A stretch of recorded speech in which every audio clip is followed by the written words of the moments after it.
foofee ca Touga rek waxtaane ndaje mu am solo bi nga xam te ni amoon na fa ci ay bés bi ñu génn Ilimani Diori Ousmane Sonko doon fa présenté plan de redressement économique social et environnemental bëggoon nañu xam itam lan moo ci nekkoon taxawaayu secrétariat d'État bi.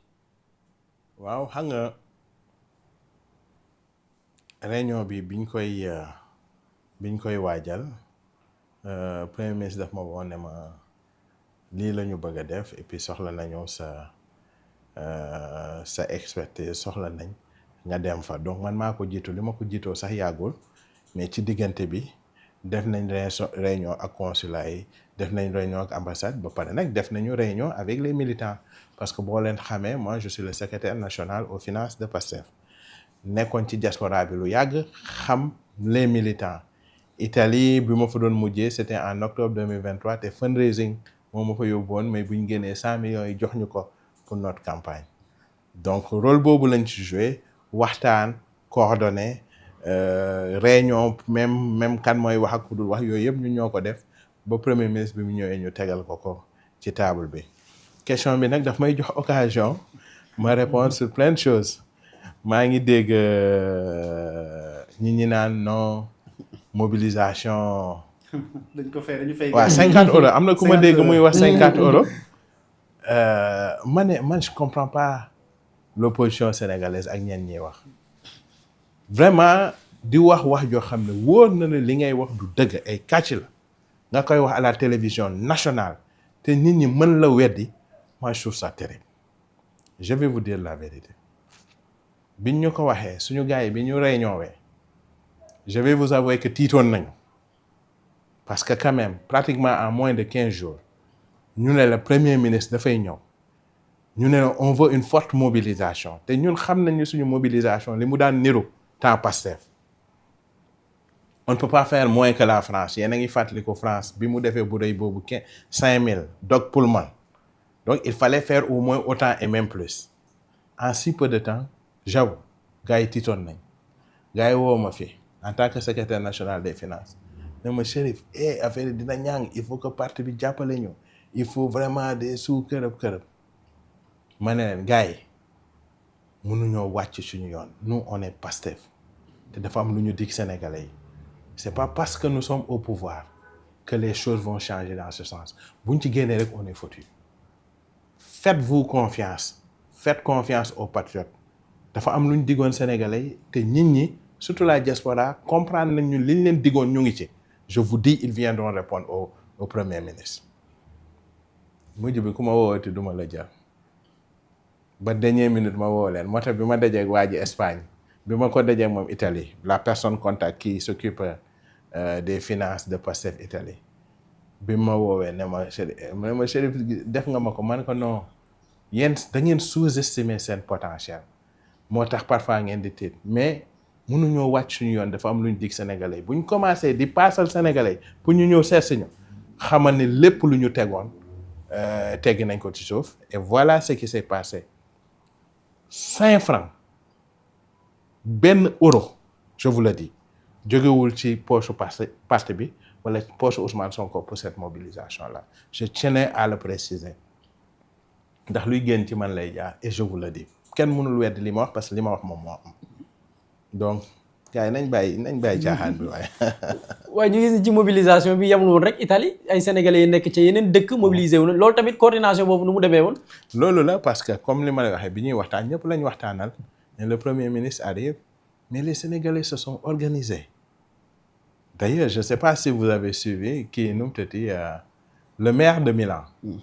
dafa tweeter mu ne mais qui est Ousmane Sonko? Qui est cette personne qui a fait bouger l'économie de Milan en si peu de temps bi ñu demee aéroport Milan policiers italiens ñu ne ñun mësuñu gis lii ci àdduna c'est cette dimension là que le suñu premier ministre am les gens sont partis de partout am na ku jóge Afrique du Sud gis naa ku jóge États-Unis les gens sont venus de partout dans le monde pour seetaan seen premier ministre parce que nag l'espoir bi moo rëy et après 17 mois au pouvoir je pense que nit ñi le message qu'il voulait lancer mooy ñu ngi seen ginnaaw yéen a ngi ci yoon bi et ñu ngi continuer di leen supporter et c'était formidable je pense que ça n'a pas manqué sénégalais yi daal diaspora bi ñun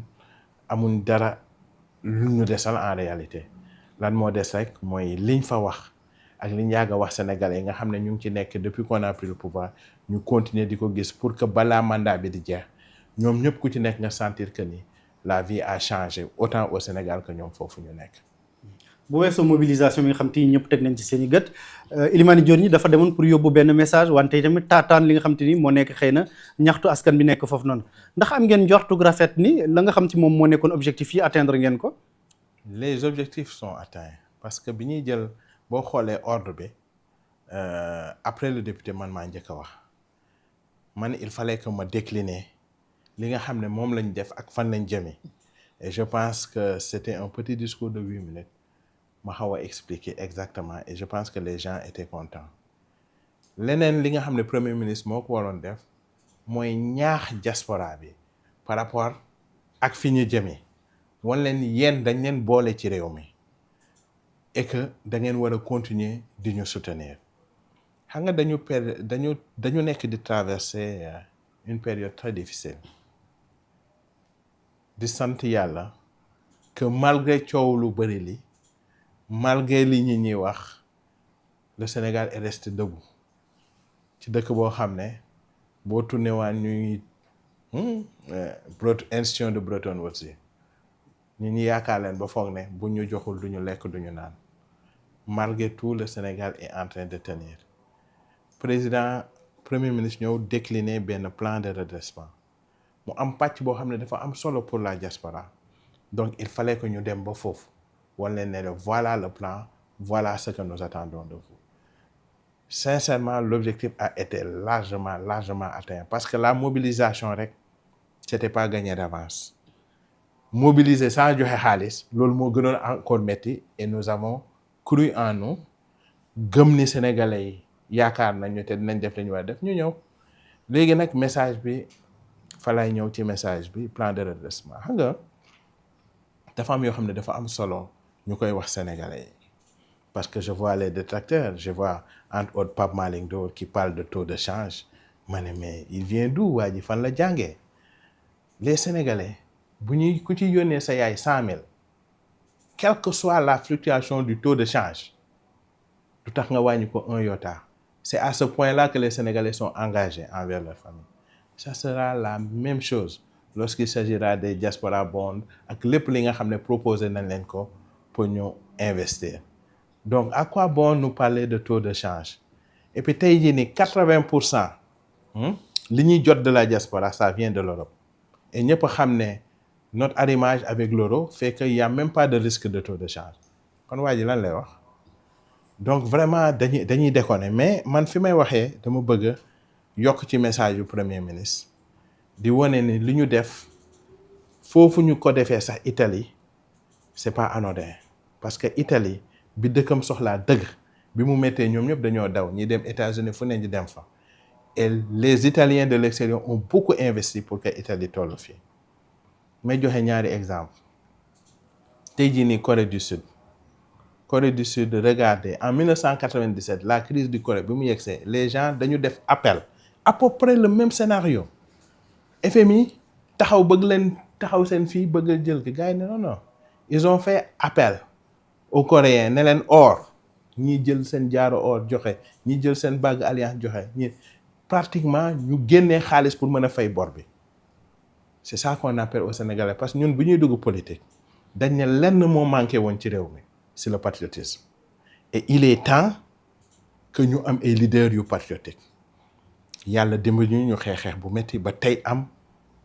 2 leaders extraordinaires qui sont en train de diriger le Sénégal léegi li ci des nag mooy diaspora bi gunge leen et je pense exemple boobu c'est un très bon exemple man dama bokk ci ñoo xam ne dama gëm ni la diaspora le potentiel au niveau du Sénégal est sous-exploité et il est temps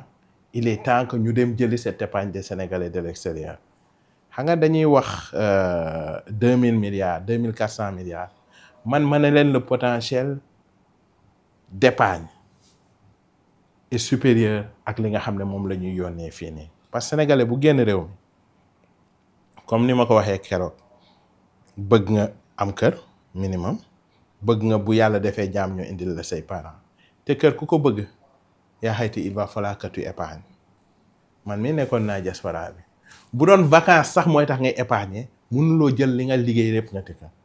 mais cet argent là li nga xam ne sénégalais ñu ngi koy jenc ci banque tubaab yi ñu ngi koy jenc ci investissement tubaab yi pour moi c'est cet argent là qu'il faut aller chercher et il y a pas un meilleur moment pour pouvoir le faire parce que boo xoolee l'environnement des affaires au niveau international pour nga am un taux de 3% sur 5 ans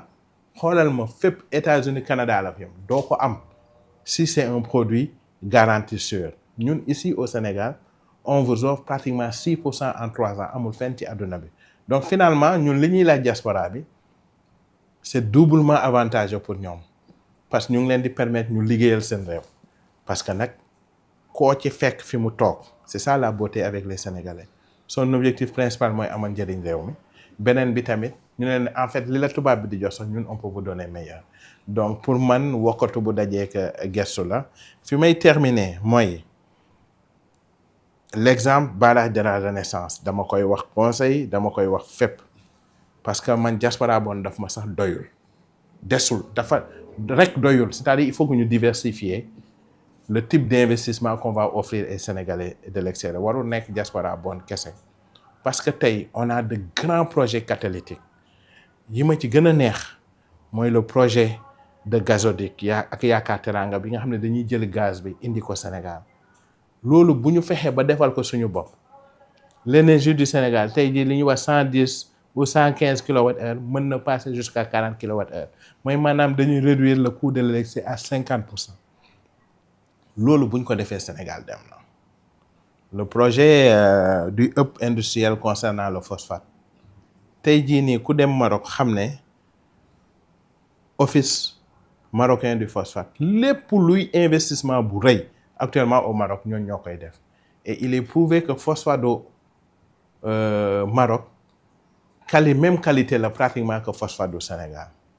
man projet yooyu maa ngi xeex maa ngi koy wax ministre des finances maa ngi koy wax premier ministre il va falloir qu'on le structure au point de demander aux Sénégalais d'ici et de la diaspora ñu financer ko suñu bopp mu nekk 100% sénégalais nga xam ne xale bi nekk sax fële France di jaay ci mbedd bi mu am un levier boo xam ne bés bu ñibbisee Sénégal dina mën a am kër dina mën a def sa retraite comme il le faut loolu mooy xeex bi loolu mooy combat bi bref ñi ma xam nañ ni ci loolu laay xeex et je suis très très très content démb conseil des ministres bi président ne il faut un programme spécial pour la diaspora qu'on va présenter le 17 décembre tey dama yeewu ma ne gars yi ñun koy amul programme ñun li ñu am rek c'est déjà spécial buñ ko tegalee bu ñu ko defalee rek diaspora bi dina kontaan incha allah.